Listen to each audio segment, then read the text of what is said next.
محترم ناظرین، السلام علیکم۔ ہما کے بارے میں تمہارا خیال بالکل ٹھیک ہے، اس سے بہت محتاط رہنا۔ میں بھی یہی کہوں گا، ندیم نے چائے کے کپ کو آہستہ سے گھماتے ہوئے کہا۔ وہ کیوں؟ میں نے تجسس سے پوچھا تو ندیم نے دھیرے سے کہا، وہ اگر آج ٹاپ کلاس اداکارہ ہے تو وہ صرف اپنے بل بوتے پر نہیں آئی، ایک پوری لابی ہے اس کے پیچھے۔ اس میں کون کون لوگ ہیں تفصیل سنو گے تو چکرا کے رہ جاؤ گے۔ اور لوگوں کو چھوڑیں، ہمارے صحافی بھائی بھی شامل ہیں۔ تمہارا خیال ہے گوندل؟ میں نے تصدیق چاہی۔ جی، مگر یہ افسوس کرنے والی بات نہیں ہے، اس دنیا میں ہر بندہ اپنا فائدہ سوچتا ہے، ندیم نے مسکراتے ہوئے کہا۔ مجھے بتاؤ ندیم، ہما کے پیچھے کون لوگ ہیں؟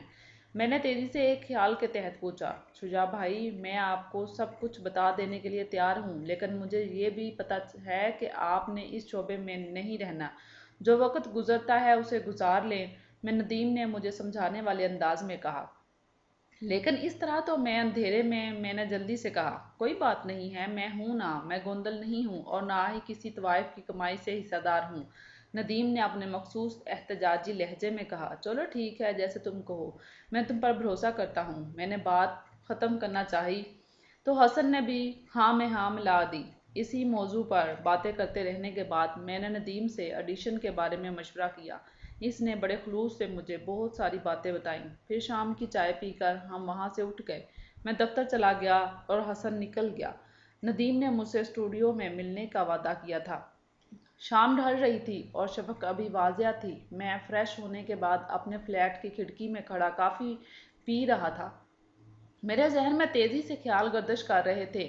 جب سے ہمدانی صاحب چلے گئے تھے اور میں دوبارہ آفس آیا تھا، تب ہی سے میں یکدم ہی بے سکون ہو گیا تھا۔ اس کی وجہ سلیم فرانی تھا۔ میں ایک انجانی دنیا میں چلے جانے کے باعث معاملات بجائے سلجھے کے مزید الجھتے چلے جا رہے تھے۔ دفتر میں اور دفتر سے باہر بھی ایک عجیب طرح کی بے اطمینانی پھیل گئی تھی۔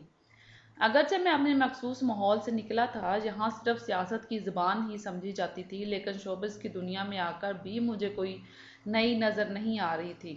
حالانکہ شوبز کو گرین شعبہ سمجھا جاتا ہے، جبکہ میرے لیے سنگین بن گیا تھا۔ میں سوچ بھی نہیں سکتا تھا کہ ایک اداکارہ میری راہ میں اس طرح آن کھڑی ہوگی۔ میں لوگ محتاط ہونے کا مشورہ دینے لگے گے، مجھ میں اتنی برداشت تھی کہ میں ہر طرح کے حالات کا سامنا کر سکوں، اور میں ہر طرح کے حالات کا سامنا کرتا بھی آیا تھا۔ لیکن یوں اچانک چکرا دینے والے حالات سے پہلی بار سابقہ پڑا تھا۔ کیا محض 2 دنوں میں ہی گھبرا گئے؟ میرے اندر سے یہ آواز آئی۔ میں مسکرا دیا۔ میرا جواب نہیں، میں تھا۔ دراصل انہی چند دنوں میں حالات اتنی تیزی سے تبدیل ہو گئے تھے کہ میں خود کو تیار نہیں کر پایا تھا۔ تو کرو نا خود کو تیار، میرے اندر کے آدمی نے مجھے فوراً ہی مشورہ دے دیا۔ یہی وہ لمحہ تھا جس سے میں پر اعتماد ہو گیا۔ حالات جیسے بھی ہوں، مجھے ان کا سامنا کرنا تھا، چاہے مجھے اس کے لیے جو لڑائی کیوں نہ لڑنی پڑے۔ میری طرح ایک اپنی سطح تھی، میری اپنی شخصیت، جس پر بہرحال میں کوئی داغ نہیں لگنے دینا چاہتا تھا۔ یہ دنیا چاہے جیسی بھی تھی، مجھے اس سے کوئی سروکار نہیں تھا۔ مجھے تو اس چیلنج کا سامنا تھا جو خواہ مخواہ مجھ پر مسلط کر دیا گیا تھا۔ شوبز جو فن اور فنکاروں کی دنیا ہے، اس کو بھی بڑے عجیب و غریب حالات سے دوچار ہونا پڑا ہے۔ کبھی اس میں وہ لوگ تھے جنہیں اگر غرض تھی تو محض فن سے اور تخلیق کار تھے۔ ان کے نزدیک دولت اتنی اہمیت نہیں رکھتی تھی جتنی فن کی قدر افزائی ان کے نزدیک اہم تھی۔ یہاں مادہ پرستی نے زندگی کے ہر شعبے کو متاثر کیا، وہاں شوبز کے حالات بھی تبدیل ہوتے چلے گئے۔ کالے دھن کو سفید کرنے والے اس دنیا میں وارد ہوئے تو ماحول ہی تبدیل ہو گیا۔ جہاں ہر چیز کو دولت سے ناپا جانے لگا، جہاں تک کہ جذبے بھی دولت کے زیر اثر آ گئے، فن کی قدر بہت پیچھے رہ گئی۔ ایک نئی طاقت جو اس دنیا میں وارد ہو چکی، تو سبھی اسی کے سامنے جھکنے لگے تھے۔ وہ لوگ جنہیں قلم کی حرمت کا پاس تھا، وہ بھی اس میں بہہ گئے، اور جو بچے وہ سکرین کے پیچھے گھورا اندھیری میں کھو گئے۔ منٹو جو ایک کہانی کار تھا اور ساگر صدیقی جو گیت نگار تھا، ان راہوں پر فون کی گھنٹی نے مجھے خیالوں سے واپس آنے پر مجبور کر دیا۔ کافی ٹھنڈی ہو چکی تھی۔ میں نے گھونٹ بھرا اور مگ ایک طرف رکھ کر فون ریسیور اٹھایا۔ دوسری طرف ندیم تھا، اس کے لہجے میں شوخی تھی۔ شجاع بھائی کہاں ہیں آپ؟ ابھی تک تو گھر میں ہوں، میں کھوئے ہوئے انداز میں بولا۔ تو آ جائے نا، وہاں کیا کر رہے ہیں؟ کوئی خاص بات؟ میں نے یوں ہی اس سے پوچھا۔ آج میں آپ کو اپنی دوست سے ملواتا ہوں، وہ ادھر ہی ہے، اس نے تیزی سے کہا، بس آ رہا ہوں نا یار، میں نے کہا۔ پھر وہ تو اب تھوڑی دیر بعد اسٹوڈیو کی طرف نکل گیا۔ خلاف طبقہ مجھے ندیم دکھائی نہیں دیا۔ میں کچھ دیر اسٹوڈیو میں گزار کر واپس پارکنگ میں آیا کہ ایک گاڑی زن سے آئی اور مجھ سے کچھ فاصلے پر رک گئی۔ اگلے ہی لمحے اس میں سے ہما نکلی۔ شاید وہ مجھے گاڑی میں ہی دیکھ چکی تھی، اس لیے اس کی نظریں مجھ پر جمی ہوئی تھی۔ اس کے گارڈ اس کے دائیں بائیں تھے۔ میں اسے نظر انداز کرتا ہوا پارکنگ کی طرف جانے لگا تو اس نے مجھے آواز دے دی، حضور ہمارے ساتھ ناراضگی ہے کیا؟ ہما نے چپتے ہوئے لہجے میں ہنستے ہوئے کہا۔ میں رک گیا اور چہرے پر مصنوعی مسکراہٹ لا کر بولا، ہماری دوستی تو اب شروع ہوئی ہے، تم اس میں ناراضگی کہاں سے ٹپک پڑی؟ شکر ہے آپ نے ہماری دوستی کو مانا تو۔ خیر آئیں کچھ دیر بیٹھتے ہیں، ابھی وقت نہیں ہے، آپ کا سیٹ پر انتظار ہو رہا ہے اور مجھے بھی کام ہے، ملتے ہیں کسی وقت۔ میری آفر ہر وقت آپ کے لیے ہے، وہ مسکراتے ہوئے بولی۔ میں سمجھتا ہوں، میں نے اس کی آنکھوں میں دیکھتے ہوئے کہا۔ اچھی بات ہے کہ آپ سمجھ جائیں، ورنہ سمجھانا پڑتا ہے۔ اس بار اس کا لہجہ نرم نہیں رہ سکا تھا۔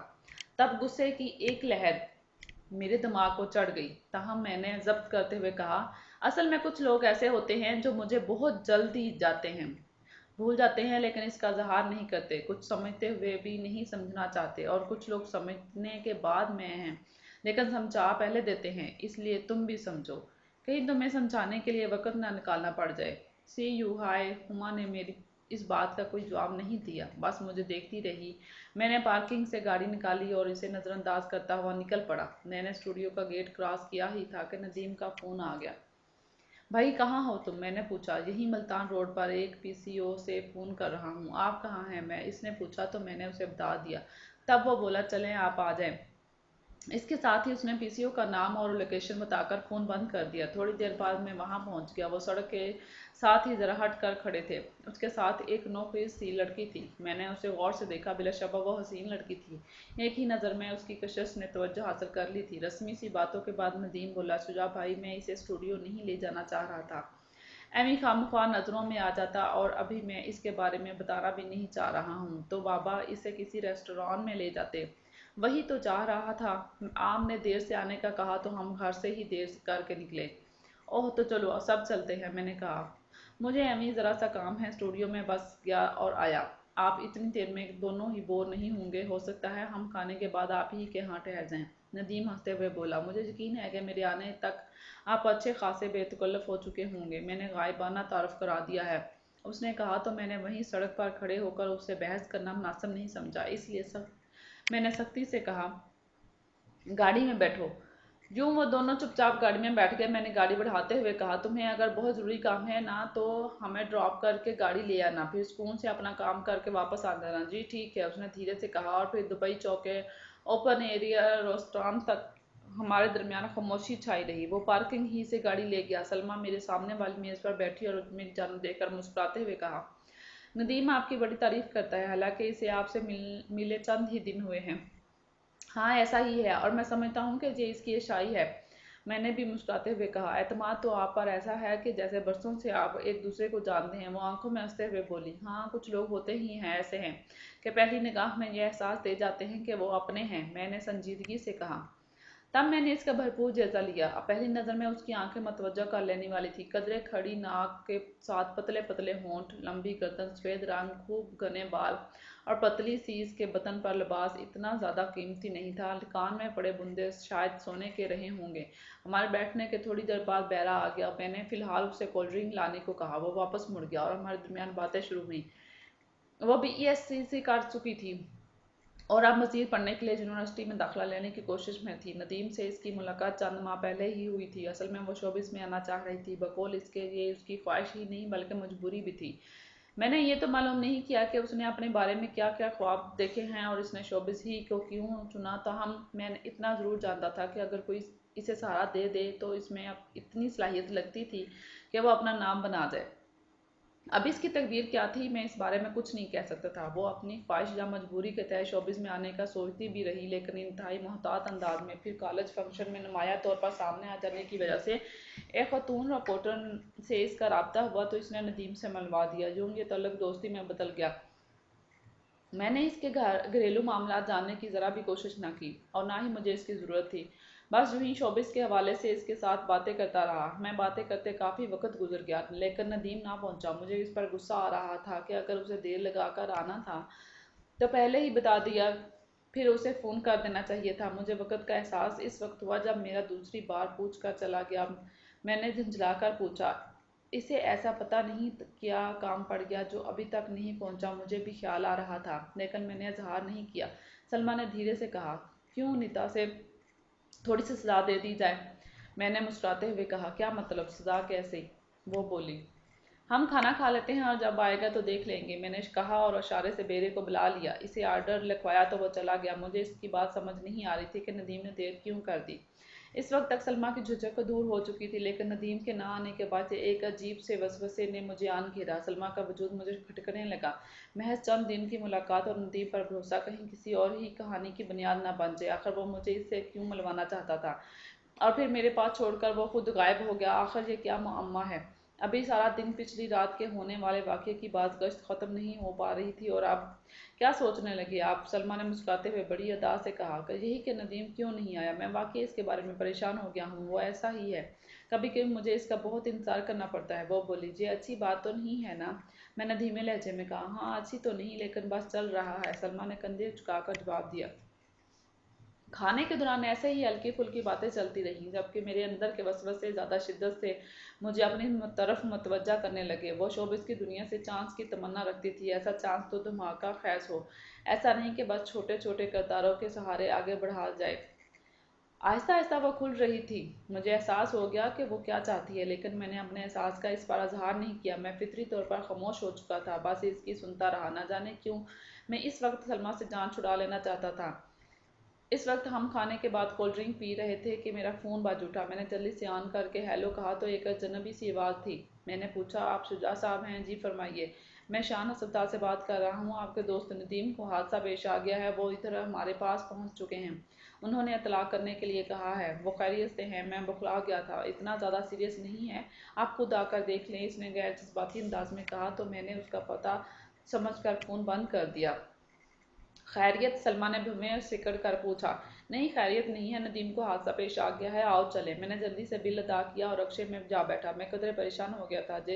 جس قسم کے بے درپے حالات سامنے آ رہے تھے ان میں کچھ بھی ممکن تھا۔ یہی سوچتے سوچتے اچانک مجھے یہ خیال آیا کہ مجھے ٹرپ کرنے کے لیے تو حادثہ کا ذکر نہیں کیا گیا، ٹریپ کرنے کے لیے تو حادثے کا ذکر نہیں کیا گیا۔ یہ خیال آتے ہی میں ایک بے چینی سی تھی جو میرے اندر سرایت کر گئی۔ ایک لمحے کو میں نے اس کا سامنا کرنے کے لیے متبادل سوچنا چاہا لیکن میرے اندر کے ضدی اور انا پرست شخص نے ذرا بھی قبول نہیں کیا کہ کوئی میرے اندر بیٹھا بول رہا تھا، مرد بنو مرد، حالات کا سامنا کرو، کیا ہو جائے گا؟ تمہیں مار ڈالیں گے تو پھر کیا ہے؟ موت سے ڈرتے ہو؟ اگر تم ڈر گئے تو تمہیں ڈرانے والے اور بہت سارے لوگ پیدا ہو جائیں گے۔ میرے اندر کے شخص نے مجھے ڈھیروں حوصلہ دے دیا۔ ہسپتال کے عین سامنے رکشہ رکا تو میں نے پیسے دیے اور استقبالیہ پر جا پہنچا۔ وہ ایک پرائیویٹ ہسپتال کاؤنٹر پر ایک سانولا سا شخص بیٹھا تھا اور میری طرف متوجہ ہوا تو میں نے ندیم کے بارے میں پوچھا۔ اچھا تو آپ شجاع ہیں، میں نے ہی آپ کو فون کیا تھا۔ پھر ایک وارڈ بوائے نے شخص کو بلا کر اس نے ندیم سے ملوانے کا کہہ دیا۔ چند لمحوں بعد ہم ندیم کے پاس تھے۔ اس کے بازو پر پٹیاں بندھی ہوئی تھی اور باقی جسم کمبل میں تھا۔ وہ ہوش میں تھا۔ مجھے دیکھتے ہی اس کے چہرے پر اطمینان پھیل گیا۔ میں اس کے قریب جا بیٹھا اور دھیرے سے پوچھا، کیسے ہو یہ سب؟ اس نے میری طرف دیکھا اور مسکرانے کی ناکام کوشش کرتے ہوئے کہا، میں ابھی اسٹوڈیو سے کچھ فاصلے پر تھا کہ ایک جیپ میرے دائیں طرف سے آئی اور اس نے مجھے سائیڈ مار دی۔ رفتار زیادہ تیز نہیں تھی اس لیے اتنی زیادہ چوٹیں نہیں آئیں۔ میں سڑک پر گر گیا تو مجھ پر 2 فائر ہوئے جو مجھے نہیں لگے، پھر وہ اچانک ہی غائب ہو گئے۔ تم نے انہیں دیکھا؟ کسی کی شکل پہچان سکتے ہو؟ میں نے جلدی سے پوچھا۔ نہیں، میری کوشش تھی کہ میں دیکھ لوں مگر نہیں دیکھ سکا۔ اور چوٹیں میرا مطلب کوئی ہڈی وغیرہ؟ خدا کا شکر ہے کوئی ہڈی نہیں ٹوٹی۔ اس نے پھر مسکرانے کی کوشش کرتے ہوئے کہا تو مجھے حوصلہ ہوا۔ پھر وہ سلمیٰ سے باتیں کرنے لگا۔ چند باتوں کے بعد وہ سلمیٰ سے کہنے لگا، تم اگر جانا چاہو تو چلی جاؤ۔ نہیں میں ادھر ہی رہوں گی تمہارے پاس۔ سلمیٰ نے جذباتی سے انداز میں کہا تو میں نے ندیم سے پوچھا، مجھے یہ بتاؤ تم اسٹوڈیو لینے کیا گئے تھے؟ میں نے کہا نا کوئی کام تھا۔ وہ دھیرے سے بولا، کیا کام تھا؟ میں نے تلخی سے پوچھا تو اس نے سلمیٰ کی طرف دیکھا اور پھر میری طرف۔ میں سمجھ گیا کہ وہ اس کے سامنے بتانا نہیں چاہ رہا۔ میں نے سلمیٰ کو باہر بھیج دیا تو اس نے کہا، شجاع بھائی آج میرے پاس ایک ٹکا بھی نہیں تھا، یہ اچانک ہی مجھے مل گئی۔ اب میں اس سے یہ تو اظہار نہیں کر سکتا تھا کہ میرے پاس پیسے نہیں ہیں۔ میں نے اپنے ایک دوست سے پیسے مانگے تھے، اس نے اسٹوڈیو میں لے لینے کا کہا۔ پھر میں نے بہت سوچ کر آپ کو فون کیا۔ اوہ تو یہ بات تھی، مگر بیوقوف، جب میں آ گیا تھا تو پھر تمہیں کہیں جانے کی ضرورت کیا تھی؟ بس ایویں لالچی سا ہو گیا تھا کہ آپ کے سامنے بھی بھرم رہ جائے۔ اس نے نگاہیں نیچی کرتے ہوئے کہا تو مجھے اس پر بہت پیار آیا۔ آئندہ ایسا نہیں سوچنا۔ یہ کہہ کر میں نے سلمیٰ کو آواز دے دی اور وہ آ کر ایک طرف بیٹھ گئی۔ میں نے کاؤنٹر پر جا کر پیسج کو جمع کروا دیا۔ ڈاکٹر سے مل کر اس کی صحیح صورتحال کے بارے میں پوچھا۔ اس نے مجھے تسلی دی کہ اتنا زیادہ سیریس نہیں ہے اور ٹیسٹ وغیرہ کے بعد مزید تسلی ہو جائے گی۔ اس کا خیال تھا کہ 2-4 دن میں گھر چلا جائے گا۔ وہاں اسے پوری تسلی کرنے کے بعد ندیم کے پاس آ گیا اور اسے سمجھاتے ہوئے کہا، محض روڈ ایکسیڈنٹ بتانا، فائرنگ کا ذکر نہیں کرنا، یوں ہی بات کا بتنگڑ بنے گا۔ کیا آپ دشمنوں سے خوف زدہ ہیں؟ سلمیٰ جلدی سے بولی، نہیں، وہ اندھیرے میں ہیں اور ہم اگر وار کرنا بھی چاہیں تو کس پر کریں؟ میں نے ندیم کی طرف دیکھتے ہوئے کہا، آپ پر اور مجھ پر۔ کہیں یہ تو ایک طرف سے تو سلسل نہیں ہے؟ ندیم نے کہا، نہیں، کچھ اور ہے، یا پھر ہو بھی سکتا ہے، لیکن خیر، تم دماغ مت کھپاؤ، اور وہ ڈاکٹر تمہیں نیند کا انجیکشن لگا دے گا، تم آرام کرو، صبح ملاقات ہوگی۔ ایک بات اور، اس نے جھجکتے ہوئے کہا۔ بولو۔ میں اس کی طرف متوجہ ہو گیا۔ یہ سلمیٰ کو اپنے ساتھ لے جائیں، صبح یہ چلی جائے گی۔ میں نہیں چاہتا کہ میرے گھر والوں کے یا اور کسی کے سامنے، آپ سمجھے نا؟ اوکے، لیکن تمہارے گھر والوں کو کیسے پتہ چلے گا؟ میں انہیں صبح مطلع کر دوں گا۔ سلمیٰ کی وجہ سے میں نے بھی ابھی انہیں نہیں بتایا۔ چلو ٹھیک ہے، کسی بھی معاملے میں پریشان نہیں ہونا، بس جلد از جلد ٹھیک ہونے کی کوشش کرو، سمجھے؟ میں نے اس سے ہاتھ ملاتے ہوئے کہا۔ پھر سلمیٰ اس سے باتیں کرنے لگی تو میں کمرے سے نکل گیا۔ کیا یہ میری طرح کا ہی ندیم پر قاتلانہ حملہ تھا؟ میں تمام راستے یہی سوچتا ہوا آیا۔ اس حملے انداز میں مجھ پر ہونے والے حملے جیسا ہی تھا، محض دھمکانا۔